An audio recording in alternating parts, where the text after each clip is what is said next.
I'm with V P Agrawal, the chairman of the Airports Authority of India, the leading operator of Indian airports. Mr. Agrawal, welcome to the show. Just one simple question, because the minister, civil aviation minister, been keep on telling that the need of connecting the tier 2 and tier 3 cities, as well as many of the Indian airlines are also starting their regional carriers like Spice, and many other carriers are also planning to connect to the tier 2 and tier 3 cities, and more foreign carriers are also planning to connect to tier 2 and tier 3 cities. But modernization of non-metro airports have not taken off, and how are you going to address to that kind of a demand?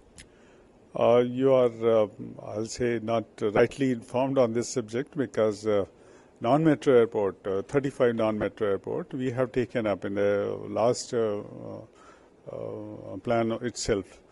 Out of those 35 airports, which are mainly capital cities airport, we have completed works at 31 airports, and remaining airports also will be getting completed by June end. Completion means completion and operationalized service will be available. Apart from this, we have taken around 26 more airports. So that also development is going on. Out of that, 10 we have completed. Remaining work is going on.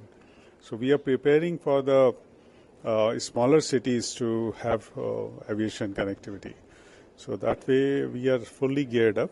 And now we are looking at airports which are still dormant, which was having absolutely no flight. What all can be done so that we penetrate further deeper in the country. And one more question, these airports would be like Boeing compliant, Boeing Airbus compliant, or these tier 3 airports would be only able to take flights like Bombardiers and ATS, small planes? These tier 2 or 3 cities have a typical issue. How much is what is the traffic which is going to travel? That's the first criteria. Second criteria is what is the physical limitation of that particular airport.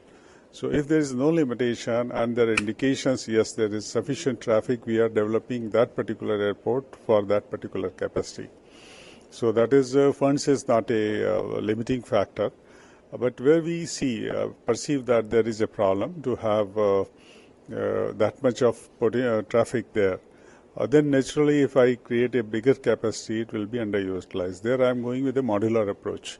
I create a smaller capacity and then go for expansion subsequently.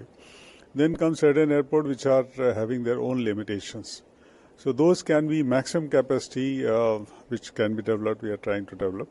And the minimum benchmark I am keeping is that of ATR 72.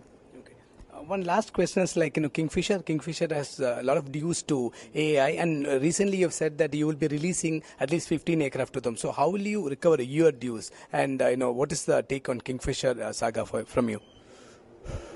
This issue has been deliberated in the ministry, and since India is a signatory to international convention, wherein leasing companies were given certain protection.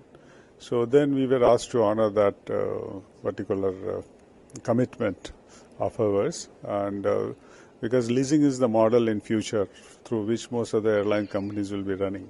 So if we don't honor that, probably that will be killing the bigger potential in aviation sector.